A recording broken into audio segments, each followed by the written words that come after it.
രസം ഉണ്ടാകുന്നത് എങ്ങനെയാണ്? രസം ഉണ്ടാവുകയല്ലോ, ഉണ്ടാക്കുകയല്ല. രസം ഉണ്ടാക്കുന്നത് എങ്ങനെയാണ്? എനിക്ക് കൃത്യമായിട്ട് അറിയില്ല, എന്നാലും ഏകദേശം പറയാം. ആദ്യം നമ്മൾ പരിപ്പ് വേവിക്കണം.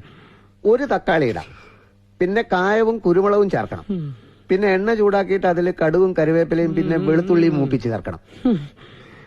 അത്ര ബുദ്ധിമുട്ടണമെന്നില്ല. രസമുണ്ടാക്കാനുള്ള പൊടി കടയിൽ കിട്ടും, പാക്കറ്റില്. അത് കിട്ടും മിസ്റ്റർ. ഞാൻ നവരസങ്ങളെ കുറിച്ചാ പറയുന്നത്. ഇയാളൊരു മാതിരി ശൃംഗാരം ചെയ്യൂ. ഇങ്ങനെയാണോ ഞാൻ കാണിച്ചത്? ഇത് പശു ചാണകം ഇടുമ്പോഴുള്ള ഭാവമാണ്. ഞാൻ കാണിച്ചതുപോലെ ഒന്നുകൂടെ കാണിക്കൂ. എന്തിനാണോ ശൃംഗാരത്തിന് ശരീരം മുഴുവനിട്ട് ഇളക്കുന്നത്? നാട്യശാസ്ത്രത്തിൽ എന്താ പറഞ്ഞിട്ടുള്ളത്? നാട്യശാസ്ത്രത്തിൽ ഭരതമുനി എന്താ പറഞ്ഞിട്ടുള്ളതെന്ന്?